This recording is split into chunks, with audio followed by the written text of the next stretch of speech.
não sei vocês, mas eu tenho muito medo de dinheiro. Vem comigo. Como que eu cheguei nessa conclusão? Estava eu, bela e formosa, na minha sessão de análise. E aí eu disse pra ela assim, olha, eu tenho a impressão que o dinheiro passa lá na rua de baixo, eu corro 3 ruas pra cima. O que seria isso se não medo? Eu não tô falando aqui que, meu Deus, ai, a gente é pobre porque quer, ou a gente tem crenças limitantes. O que eu acho, fiquei pensando nisso, é que o dinheiro marca a gente subjetivamente, independente da nossa posição financeira. Eu tive uma conversa com 2 amigos e essa conversa me levou para alguns lugares, abriram umas caixinhas, e aí eu falei, vou falar sobre isso, porque vai ter mais gente na mesma situação, buscando a minha relação com o dinheiro, e aí as primeiras vezes que eu tive acesso a dinheiro, e eu fiquei pensando que tem uma relação antes disso. Eu lembro de ver meu pai e minha mãe passarem por uma crise financeira quando o Collor confiscou as poupanças, e eu lembro que foi uma coisa que acabou tomando assim a família de um jeito muito expressivo. Claro que meu pai e minha mãe não me explicaram o que estava acontecendo. Eu via um grande alvoroço, né, em busca desse dinheiro que tinha sido perdido. Até hoje, se você perguntar pra minha mãe, sabe o que ela vai falar pra você? Que ela preferia ter gastado em balas do que ter perdido o dinheiro do jeito que ela perdeu. O meu primeiro acesso ao dinheiro foi quando eu comecei a sair. E minha mãe me dava um dinheirinho, né, pra sair. E eu tenho uma prima que até hoje a gente ri muito disso, porque não importasse com quanto dinheiro eu saísse, era impossível pra mim voltar pra casa com qualquer tipo de troco. Eu não admitia voltar pra casa com nenhum dinheiro. Eu gastava até o último centavo, as moedas, nem que fosse pra comprar bala. Ai, o inconsciente, né, mesmo? Quando eu arrumei emprego, na minha época era emprego como guarda-mirim aqui na minha cidade, metade do meu salário ia para casa, eu ajudava em casa com metade do meu salário, e metade do salário era meu. A minha metade do salário era assim, que na cidade a gente tinha carnê, o carnezinho, eu fazia carnezinho, tudo que é loja, e era assim, contadinho na metade do meu salário. Então assim, não importa quanto sobrasse, eu ia fazer carnê até dar o salário certinho. Eu ficava sem nada.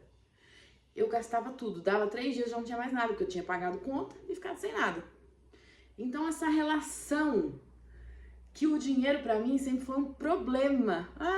Aí pensei nisso, ó. O dinheiro, pra mim, não era solução. O dinheiro pra mim era um problema a ser resolvido. Ele chegava na minha mão, eu tinha que me desfazer dele rápido. Logo, porque ficar com aquilo na mão era um problema. Depois, isso passou para um lugar de ter dificuldade para ganhar dinheiro, para melhorar a renda. Por quê? Explico.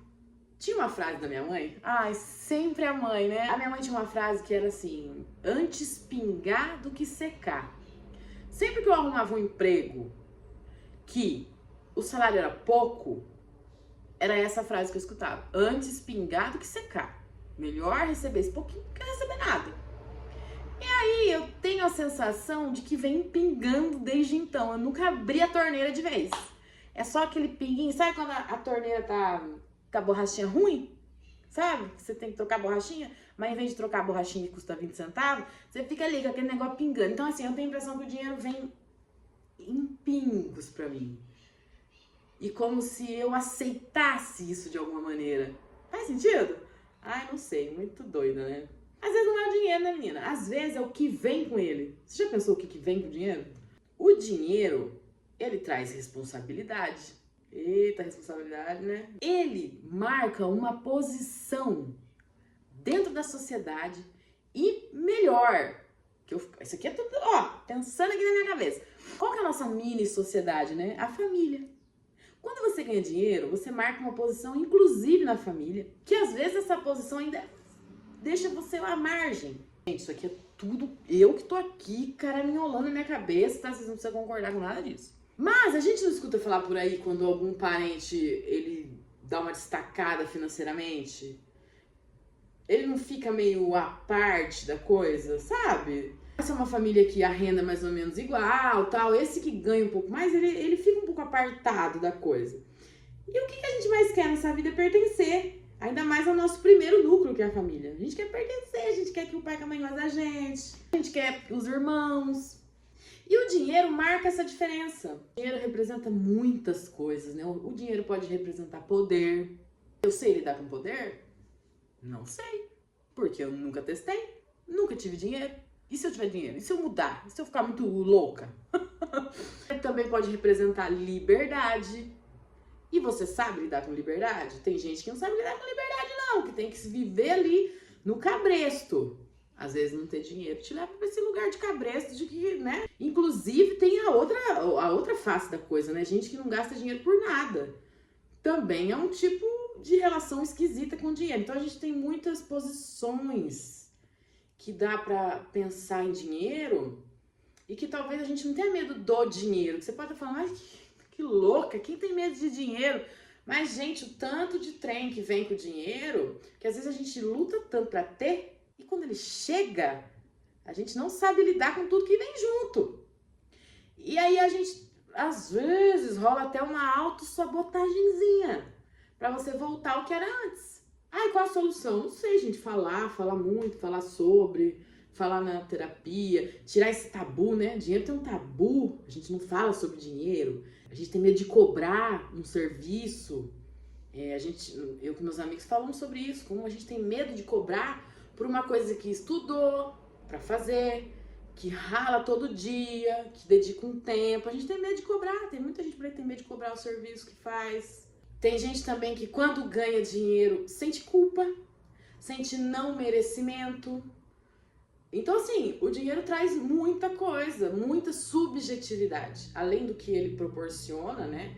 Que, dinheiro não traz felicidade, mas facilita um tanto de coisa, né? É interessante a gente ver como que as pessoas próximas, né, os pais, os irmãos, se relacionam com o dinheiro. Acho que o núcleo da gente tem muito a ver com o que a gente acaba levando do dinheiro para a vida, assim. Gente, eu acho que tem que falar muito, porque senão fica só o fantasma do dinheiro na cabeça. Quando a gente fala sobre a coisa, não que a coisa se resolva como um passo de mágica, mas ganha corpo, ganha, né, contornos. Talvez eu tenha medo disso ou daquilo, mas, poxa, sou um adulto, posso resolver. Então, acho que falar é sempre uma coisa que ajuda muito. Que é o que eu tô fazendo aqui, falando, e tive alguns insights enquanto falava, inclusive. Falar sobre ele, falar na terapia, entender como que funciona, o que o dinheiro é pra você, para que quando ele chegue você saiba lidar, e não para que quando ele chegue você corra para outra direção.